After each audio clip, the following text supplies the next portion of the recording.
नमस्कार शेतकरी मित्रांनो, आपल्या वेस्ट डिकम्पोजर सिरीजच्या दुसऱ्या भागामध्ये तुमच्या सगळ्यांचं मनापासून स्वागत आहे.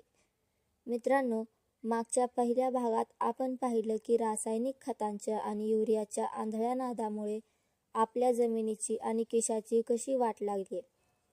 शेतीचे पोत सुधारण्यासाठी लाखो रुपये खर्च करून गाळ टाकण्याची आता गरज नाही, कारण या सगळ्यावर वेस्ट डिकम्पोजर हा एकच रामबाण आणि स्वस्त उपाय आहे. हे नुसतं कचरा कुजवत नाही, तर हे स्वतःचं एक संपूर्ण खताचं आणि कीटकनाशकाचं दुकान आहे, ज्याचा शोध थोर शास्त्रज्ञ डॉक्टर कृष्णचंद्र यांनी लावला. हे आपण मागच्या भागात अगदी सविस्तर पाहिलं.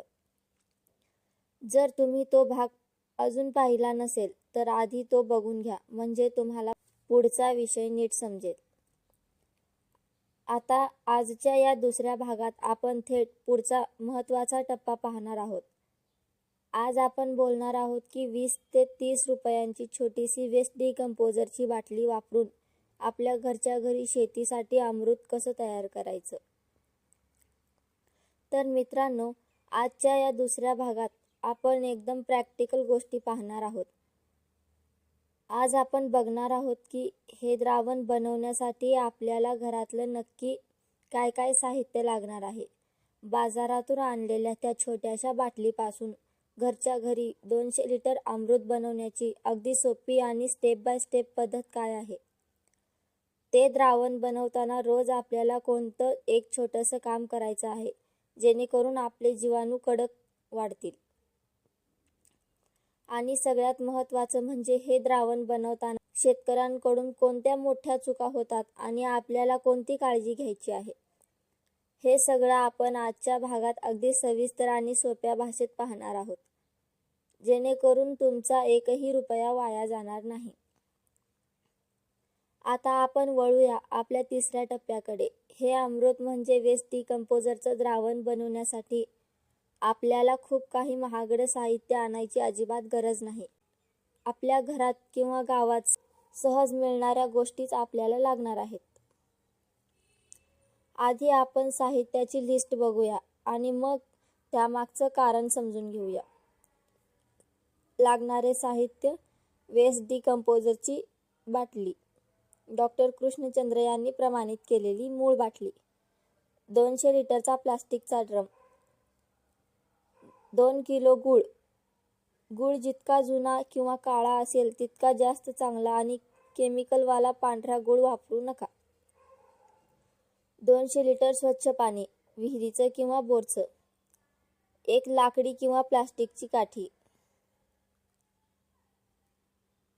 आता इथे खूप महत्त्वाचा प्रश्न येतो, जो अनेक शेतकरी विचारतात. भावा, आमच्याकडे लोखंडी पिंप किंवा ड्रम पडलेला आहे, तो वापरला तर चालेल का? तर याचं उत्तर आहे, अजिबात नाही. बघा, वेस्ट डिकम्पोजरच्या बाटलीमध्ये जिवंत जीवाणू असतात. जेव्हा आपण पाण्यात गूळ आणि हे जीवाणू टाकतो, तेव्हा तिथे फर्मेंटेशन म्हणजेच कुजवण्याची किंवा विरजण लागण्याची प्रक्रिया सुरू होते. या प्रक्रियेमध्ये एक प्रकारचं नैसर्गिक आम्ल तयार होतं.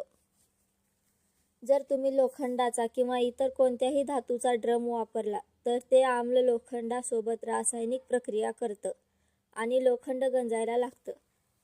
या रासायनिक प्रक्रियेमुळे ड्रममधले आपले कोट्यावधी उपकारक जीवाणू मरून जातात. मग ते द्रावण फक्त गुळाचं पाणी बनून राहतं.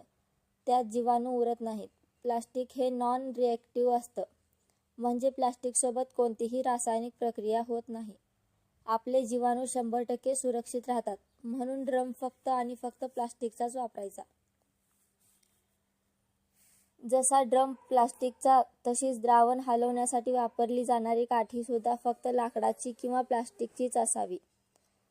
चुकीनेही ड्रममध्ये लोखंडी सळई, लोखंडाचा पाईप किंवा कोणताही धातू टाकायचा नाही, कारण जेव्हा तुम्ही ते द्रावण लोखंडी सळईने हलवता तेव्हा त्या द्रावणातील आम्लाचा संपर्क थेट लोखंडाशी येतो.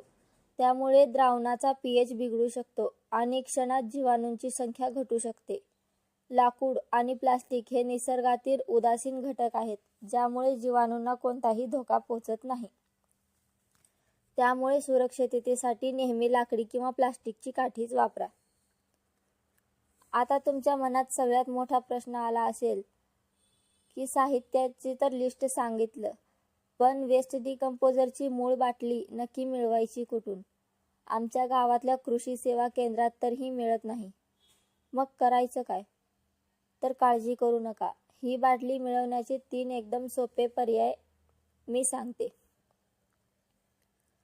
आजकाल सगळं जग ऑनलाईन झालंय. तशीच ही बाटली सुद्धा तुम्हाला घर बसल्या मिळते. तुम्ही ॲमेझॉन किंवा फ्लिपकार्ट सारख्या ॲप्सवर जाऊन फक्त वेस्ट डिकंपोजर असं शोधलं तर तिथे तुम्हाला या बाटल्यांचे पर्याय दिसतील. याशिवाय डॉक्टर कृष्णचंद्र सरांची स्वतःची अधिकृत वेबसाईट आहे. तिथूनही तुम्ही ही मूळ बाटली ऑनलाईन ऑर्डर करू शकता. ती थेट तुमच्या गावातील पोस्टात किंवा कुरिअरने तुमच्या घरी येईल.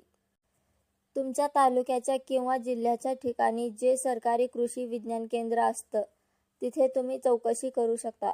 बऱ्याचदा शासनाच्या कृषी विभागामार्फत किंवा सेंद्रिय शेतीला प्रोत्साहन देणाऱ्या सरकारी संस्थांकडे ही बाटली अगदी नाममात्र दरात 20 ते 30 रुपयात शेतकऱ्यांसाठी उपलब्ध करून दिलेली असते.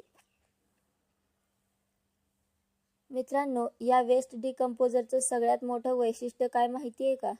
जर तुमच्या गावात किंवा ओळखीच्या एखाद्या शेतकऱ्याने ही बाटली आणून आधीच 200 लिटरचं द्रावण तयार केलं असेल तर तुम्हाला बाजारातून नवीन बाटली आणायची गरजच नाही. तुम्ही त्यांच्या ड्रममधलं फक्त 5 ते 10 लिटर तयार द्रावण कॅनमध्ये भरून आपल्या घरी घेऊन या. ते 5 ते 10 लिटर द्रावण तुमच्या 200 लिटर ड्रमसाठी विरजण म्हणून काम करेल. म्हणजेच एका बाटलीपासून अख्खं गाव फुकटात आपलं अमृत तयार करू शकतं.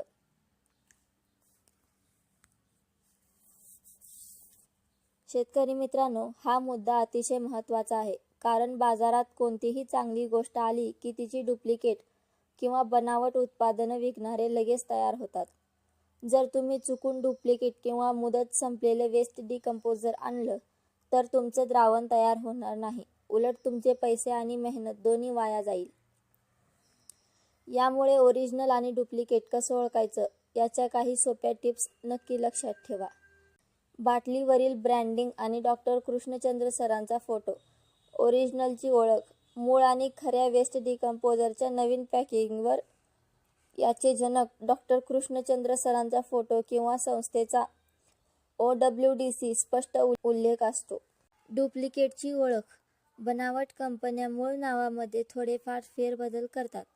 जसे की वेस्ट डिकंपोजर ऐवजी बायो डिकंपोजर, सुपर डिकंपोजर किंवा ऑर्गॅनिक डिकंपोजर अशी मिळती जुळती नावे वापरून शेतकऱ्यांची फसवणूक करतात. यामुळे खरेदी करताना डॉक्टर कृष्णचंद्र हे नाव आणि फोटो नीट तपासून घ्या. आतल्या पदार्थाचा रंग आणि स्वरूप. ओरिजिनलची ओळख. जेव्हा तुम्ही ओरिजिनल बाटली उघडाल तेव्हा त्यामध्ये तुम्हाला हळदीसारखा पिवळसर किंवा फिकट बदामी रंगाचा जेलीसारखा पदार्थ दिसेल. या पदार्थाला एक विशिष्ट प्रकारची तीव्र आणि आंबटसर वास असतो. डुप्लिकेट बाटलीमध्ये बऱ्याचदा फक्त साधं काळपट पाणी, पावडर किंवा दुर्गंधी येणारा निकृष्ट दर्जाचा कचरा भरलेला असतो. जर आतला पदार्थ पूर्णपणे काळा किंवा सुकलेला असेल तर ते वापरू नका.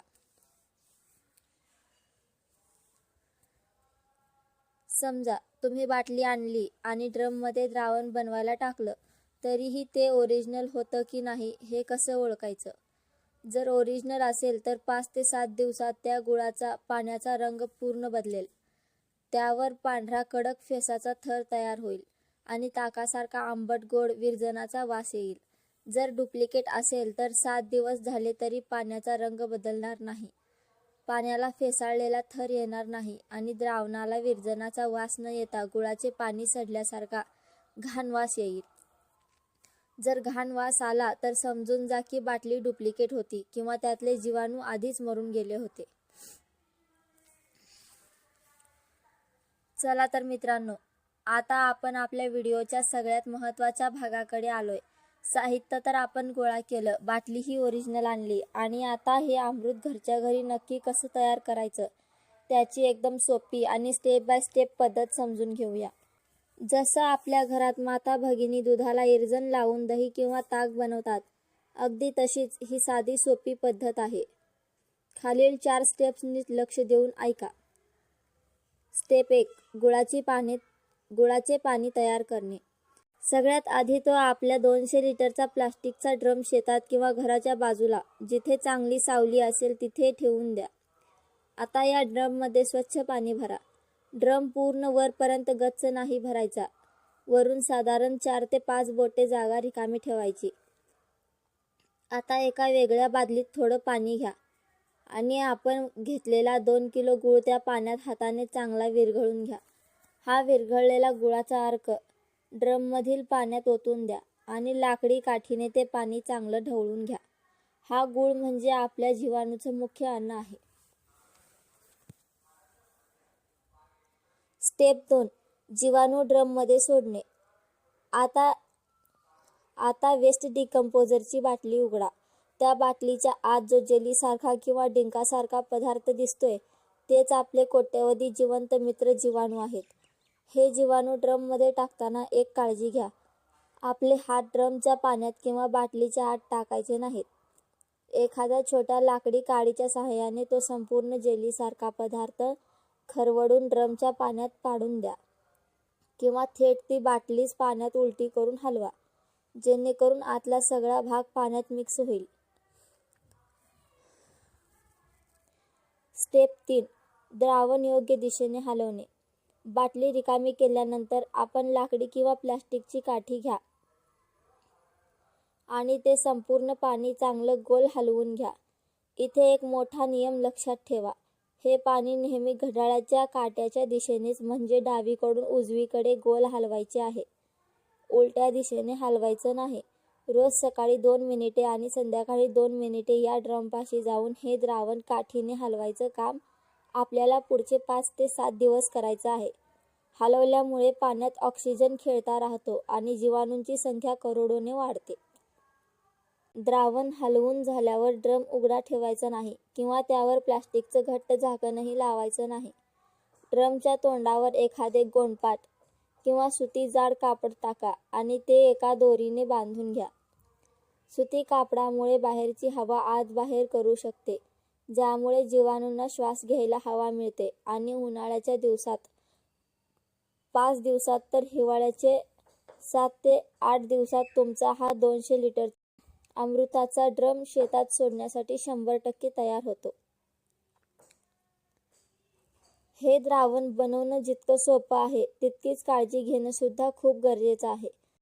कारण ही कोणती केमिकल औषधं नाहीत, तर हे जिवंत जीवाणू आहेत. जर आपल्याकडून छोटीशी जरी चूक झाली तर हे जीवाणू मरून जातील आणि आपली सगळी मेहनत फुकट जाईल. यामुळे द्रावण तयार करताना खालील 5 गोष्टींची काळजी अगदी मनापासून घ्या. हा ड्रम चुकूनही कडक उन्हामध्ये उघडा किंवा बंद ठेवू नका. कडक उन्हामुळे प्लास्टिकचा ड्रम आणि आतलं पाणी खूप गरम होतं. जास्त उष्णतेमुळे हे नाजूक जीवाणू आतल्या आत मरून जातात. यामुळे ड्रम नेहमी एखाद्या मोठ्या झाडाच्या सावलीत किंवा शेडच्या खाली, जिथे दिवसभर सावली असेल, अशाच ठिकाणी ठेवा. अनेक शेतकरी ड्रमवर प्लास्टिकचे झाकण ठेवून ते घट्ट पॅक करून टाकतात. ही सगळ्यात मोठी चूक आहे. या जीवाणूंना स्वतःची संख्या वाढवण्यासाठी ऑक्सिजनची म्हणजेच हवेची गरज असते. जर तुम्ही ड्रम पूर्ण हवाबंद केला तर जीवाणू गुदमरून मरतील. म्हणून ड्रम झाकण्यासाठी नेहमी गोणपाट किंवा सुती कापडच वापरा, जेणेकरून हवा खेळती राहील. ज्या ड्रममध्ये तुम्ही वेस्ट डिकंपोजर बनवणार आहात तो ड्रम आधी रासायनिक कीटकनाशकांचा किंवा इतर केमिकल खतांचा नसावा. जर आधी त्यात रासायनिक औषध असेल तर तो ड्रम साबणाने आणि स्वच्छ पाण्याने 2 ते 3 वेळा धुवून घ्या. उन्हात पूर्ण सुकून एकदम स्वच्छ करून घ्या. द्रावण हलवताना तुमचे हात देखील रासायनिक खतांचे नसावेत. द्रावण बनवण्यासाठी वापरले जाणारे पाणी स्वच्छ असावं. बरेचदा साचलेल्या पाण्याचा किंवा घाण पाण्याचा वापर केल्यास त्यात इतर हानिकारक जीवाणू किंवा बुरशी तयार असते, जी आपल्या चांगल्या जीवाणूंना संपवून टाकते. त्यामुळे विहिरीचं किंवा बोरचं स्वच्छ पाणीच वापरा. जेव्हा तुमचं 200 लिटर द्रावण 7 दिवसांनी पूर्ण होईल, तेव्हा ते शेतात वापरण्यापूर्वी त्यातून 1 ते 2 कॅन द्रावण वेगळं काढून बाजूला सुरक्षित ठेवून द्या. का माहितीये? कारण पुढच्या वेळी जेव्हा तुम्हाला पुन्हा 200 लिटर द्रावण बनवायचं असेल तेव्हा तुम्हाला बाजारातून नवीन बाटली आणायची गरज पडणार नाही. हे काढून ठेवलेलं 20 लिटर द्रावण तुम्ही नवीन ड्रममध्ये विरजण म्हणून वापरू शकता. पण हे विरजण काढताना त्यात कोणताही कचरा किंवा घाण पडणार नाही याची काळजी घ्या. शेतकरी मित्रांनो, ड्रममध्ये गूळ आणि बाटली टाकून झाकून ठेवलं म्हणजे काम संपलं असं नाही.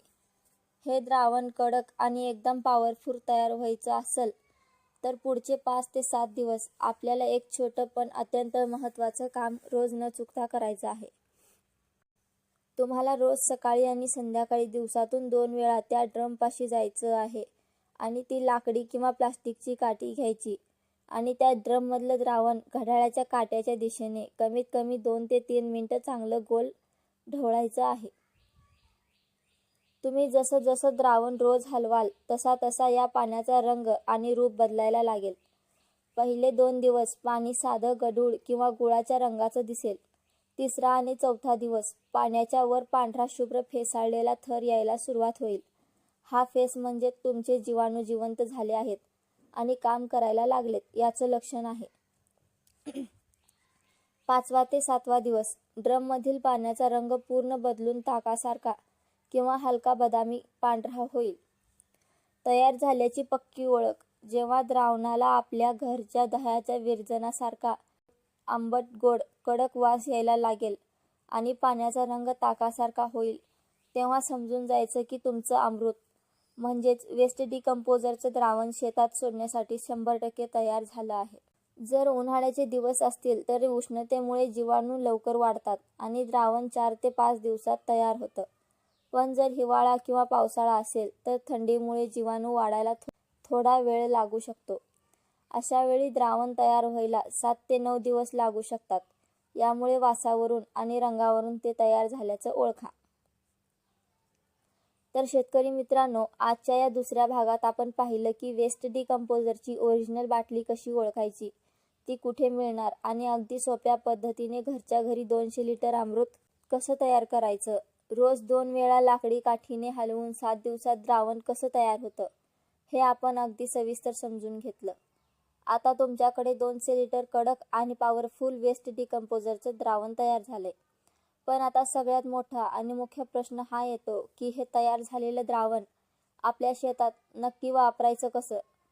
जर तुमच्या शेतात ठिबक सिंचन म्हणजेच ड्रीप असेल तर ड्रीपमधून हे द्रावण कसं सोडायचं जेणेकरून ड्रीपच्या नळ्या चोकअप होणार नाहीत. जर तुम्ही पाट पाण्याने शेती करत असाल तर चालू पाण्यात हे द्रावण कसं सोडायचं. उभ्या पिकावर याची फवारणी कशी करायची आणि कोणत्या पिकाला एका एकरात नक्की किती लिटर वेस्ट डिकंपोजर लागतं. वापरण्याची अचूक वेळ आणि प्रमाण किती असावं. कारण मित्रांनो, औषध कितीही भारी असलं तरी जर त्याचा वापर करायची पद्धत चुकली तर ते रिझल्ट मिळत नाहीत. हा सगळा प्रॅक्टिकल वापर, त्याचे कडक रिझल्ट्स आणि शेतात सोडण्याच्या सोप्या पद्धती आपण आत्ताच नाही तर आपल्या या सिरीजच्या पुढच्या म्हणजेच 3ऱ्या भागात अगदी सविस्तर पाहणार आहोत. पुढच्या भागात जे आपण शेतात सोडण्याच्या पद्धती बघणार आहोत ते जाणून घेण्यासाठी चॅनलसोबत नक्की जोडून राहा. हा व्हिडिओ जास्तीत जास्त शेतकरी ग्रुपवर शेअर करा जेणेकरून प्रत्येकाचा खर्च वाचेल. चला तर मग भेटूया पुढच्या भागात एका नवीन विषयासोबत आणि नव्या ऊर्जेसह. धन्यवाद.